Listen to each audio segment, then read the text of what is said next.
بسم اللہ الرحمن الرحیم۔ السلام علیکم، میں شجیع اللہ فراست، آپ دیکھ رہے ہیں نیشنل اور انٹرنیشنل نیوز پر مشتمل 4 کا خصوصی خبرنامہ دنیا بھر سے۔ ان خبریں آپ کی نظر سے۔ سب سے پہلے ہیڈ لائنز۔ غازہ سٹی کے ملبے سے 60 لاشیں ملی۔ شجاعیہ میں اسرائیلی فوج تباہی چھوڑ گئی، 24 گھنٹوں میں 50 جاں بحق۔ جنگ کے بعد غازہ اور مغربی کنارے میں آزاد فلسطینی حکومت بننی چاہیے، حماس کی تجویز مصالحت کاروں کو پیش کر دی گئی۔ شہادت ہماری تہذیب کا اٹوٹ حصہ ہے، مجاہدین نے لبنان سے اسرائیلی قبضہ چھڑایا تھا، حسن نصر اللہ کا خطاب۔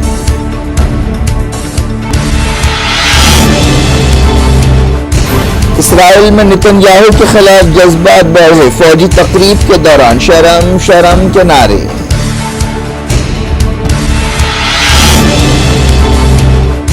بائیڈن نے زیلنسکی کو مسٹر پوٹین، کملا ہیرس کو وائس پریزیڈنٹ ٹرمپ کہہ کر مخاطب کیا، ڈیموکریٹس میں مخالفت بڑھ گئی۔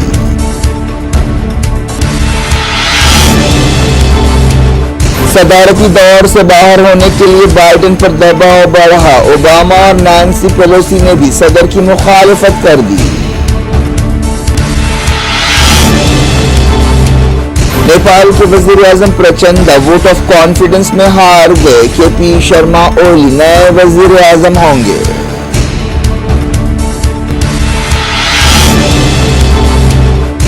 ایمرجنسی لگانے کے دن کو سنویدھان ہتیا دیوس منائیں گے، مودی حکومت نے کیا اعلان، کانگریس نے کہا سرخیاں بٹورنے کی کوشش ہے۔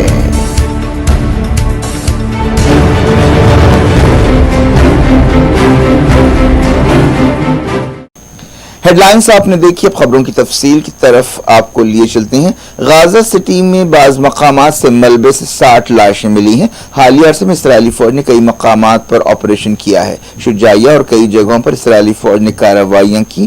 حال ہی میں اسرائیلی فوج شجاعیہ سے باہر نکلی لیکن اپنے پیچھے ایک تباہی چھوڑ گئی۔ غازہ سول ڈیفنس نے بتایا کہ شجاعیہ علاقے میں ملبے سے 60 لاشیں ملیں۔ اسرائیلی فوج نے اپنے آپریشنز کے دوران 300 سے زیادہ ریزیڈنشل یونٹس اور 100 سے زیادہ دکانوں کو تباہ کیا۔ ساؤتھ غازہ کے رفح میں اس دوران کم سے کم 8 فلسطینی تازہ کارروائیوں میں ہلاک ہوئے۔ غازہ سٹی کے تل الہوا میں کئی جگہ لاشیں پائی گئی ہیں جو سڑ گئی ہیں۔ غازہ کی وزارت صحت نے بتایا کہ اسرائیلی فوج نے غازہ پٹی میں پچھلے 24 گھنٹوں کے دوران 2 قتل عام کیے۔ اسی مدت کے دوران جملہ 50 فلسطینی جاں بحق ہوئے اور 54 زخمی ہوئے۔ مرنے والوں اور زخمیوں میں زیادہ تر عورتیں اور بچے ہیں۔ وزارت صحت نے بتایا کہ 7 اکتوبر کے بعد سے اب تک اسرائیلی جارحیت میں 38,345 فلسطینی جاں بحق ہوئے اور 88,295 زخمی ہوئے۔ حماس نے غازہ جنگ کے بعد ایک آزاد فلسطینی حکومت کا مطالبہ کیا ہے۔ اے ایف پی نے حماس کے ایک عہدیدار کے حوالے سے بتایا کہ اس سلسلے میں مصالحت کاروں کو تجویز دے دی گئی ہے۔ مصالحت کاروں سے مطلب ایجپٹ اور قطر کے عہدیدار ہیں۔ غازہ جنگ بندی اور ہوسٹیجز کی رہائی کے لیے قطر، ایجپٹ اور امریکہ کی کوششوں سے بات چیت ہو رہی ہے۔ حالیہ عرصے میں قطر کے دارالحکومت دوحہ اور ایجپٹ کے دارالحکومت قاہرہ میں کئی سرگرمیاں ہوئی ہیں اور یہ سرگرمیاں اب بھی جاری ہے۔ حماس کے عہدیدار حسام بردار نے کہا کہ ہم نے غیر جانبدار قومی حکومت کا مطالبہ کیا ہے جو غازہ اور مغربی کنارے کے انتظامات سنبھالنی چاہیے۔ اسرائیلی فوج نے مغربی کنارے میں کئی دھاوے کرتے ہوئے کئی فلسطینیوں کو گرفتار کیا۔ ایسے دھاوے تقریباً ہر روز ہو رہے ہیں۔ ہیبرون یا القلیل کے قریب بیت عمر ٹاؤن میں ایک فلسطینی وکیل کو گرفتار کر لیا گیا۔ مسجد اقصی میں 35,000 فلسطینیوں نے جمعے کی نماز ادا کی۔ اسرائیلی فوج نے جگہ جگہ رکاوٹیں کھڑی کی تھیں۔ اس کے باوجود فلسطینیوں نے ہزاروں کی تعداد میں اقصی پہنچ کر جمعے کی نماز ادا کی۔ مغربی کنارے سے القدس جانے والے راستوں کو بند کر دیا گیا تھا۔ فجر کے وقت سے ہی فلسطینی جمع ہونے شروع ہو گئے تھے۔ اسرائیلی فوج نے کہا کہ نارتھ اسرائیل میں حزب اللہ کے ایک تازہ حملے میں اس کا ایک فوجی مارا گیا ہے۔ اس فوجی کا تعلق 228ویں بریگیڈ سے بتایا گیا ہے۔ حزب اللہ نے ڈرونز کے ذریعے یہ حملہ کیا۔ حالیہ عرصے میں حزب اللہ اور اسرائیلی فوج کے درمیان جھڑپیں تیز ہو گئی ہیں جس سے ایک نئی جنگ کے خطرے بڑھ گئے ہیں۔